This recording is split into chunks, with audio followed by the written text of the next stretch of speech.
hold on tight, because today's market news might make your stomach drop. Regional bank woes are back in the spotlight, and they're triggering a sell-off. But here's where it gets controversial. Are these concerns justified, or are they an overreaction? Let's dive in. US stock futures are currently trending slightly downward in after-hours trading on Thursday. Meanwhile, both S&P 500 futures and Nasdaq 100 futures are experiencing even steeper declines, both falling by more than 0.3%. These futures contracts are essentially bets on where these indexes will go when the market officially opens tomorrow. Their performance tonight gives us an early peek at potential market sentiment. Looking at individual companies, Interactive Brokers Group saw its stock price slide more than 2% in after-hours trading, despite reporting what appeared to be strong quarterly results. That's a head-scratcher, right? It highlights that even good news can be overshadowed by broader market fears. Similarly, Oracle, the cloud computing giant, dipped more than 2% after sharing its long-term financial outlook with analysts. These movements suggest investors are scrutinizing even established tech companies with a more critical eye. And this is the part most people miss. The pharmaceutical sector is feeling the heat. Drug makers Eli Lilly and Novo Nordisk also experienced downward pressure on their stock prices. This came after President Trump hinted during a briefing on fertility treatments that his administration is aiming to negotiate significantly lower prices for their blockbuster obesity drugs. Government intervention in drug pricing is always a sensitive topic, and clearly, investors are wary of potential impacts on these companies' bottom lines. Zooming out to the broader market performance, all major U.S. stock indexes closed in negative territory on Wednesday. The Dow Jones Industrial Average shed 301.07 points, a 0.7% decrease. The S&P 500 and the Nasdaq Composite followed suit, declining 0.6% and 0.5%, respectively. The main culprit? The late-session slump in bank stocks. The source of this banking sector unease stems from disclosures by Zions and Western Alliance, revealing instances of bad loans.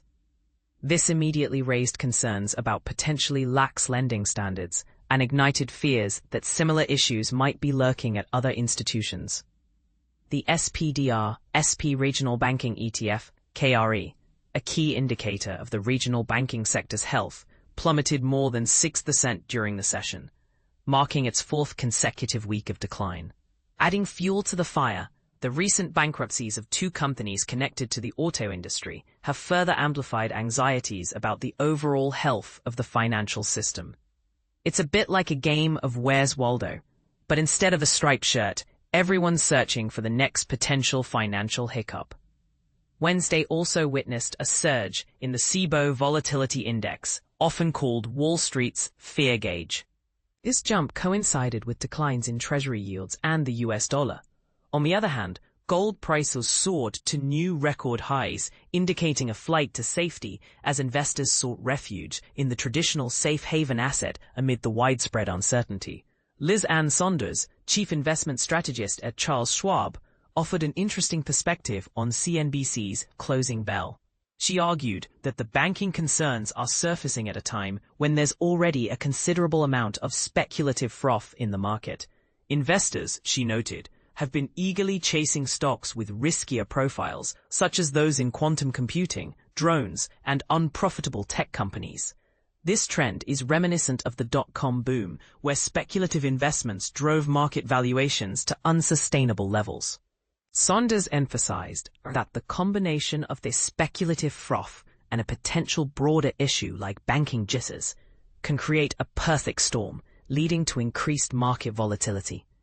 She also pointed out that much of this speculative activity is no longer concentrated in the mega-cap stocks, but has spread to smaller pockets of the market, such as the Russell 2000 index, which surprisingly hit a fresh high on Wednesday.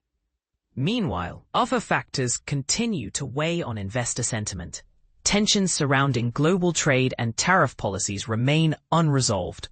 Elevated market valuations, partly fueled by the artificial intelligence boom, are also a concern. And the ongoing U.S. government shutdown, now in its third week, continues to disrupt the flow of crucial economic data from federal agencies, making it even harder to assess the true state of the economy. Despite these challenges, the S&P 500 is still up nearly 1.2% this week, largely thanks to a strong start to the third quarter earnings season. The Dow Jones Industrial Average has added about 1% week to date, while the Nasdaq Composite has gained 1.6%. This highlights the mixed signals in the market. Underlying strength in some sectors being tempered by broader economic anxieties. After-hours movers. A closer look. Several companies made notable moves in after-hours trading on Thursday. CSX Corporation. Shares of the railroad company jumped 2% following strong quarterly results. CSX reported adjusted earnings of 44 cents per share on revenue of $3.59 billion for its third quarter, exceeding analysts' expectations. However, declining coal prices and merchandise volume led to slightly lower revenue during the period. Interactive Brokers Group. Despite beating on both top and bottom lines, the stock fell nearly 3%. The company's adjusted earnings of 57 cents per share exceeded analysts' forecast. Its revenue of $1.61 billion also came in higher than expected.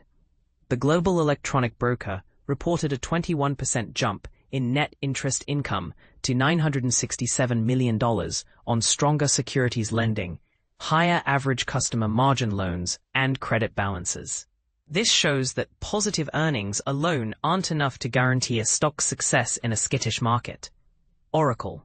Shares of the cloud infrastructure provider fell 2.4% after it provided its long-term financial outlook. Oracle expects its revenue will rise at a 31% compound annual growth rate over the next 5 years. Oracle also announced a cloud computing deal with Meta. U.S. stock futures opened with little change. So what's the takeaway? The market is jittery. Regional bank concerns are real, but are they overblown?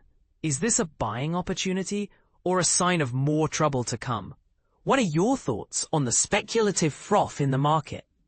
Is it a healthy sign of innovation or a dangerous bubble waiting to burst? Share your opinions below.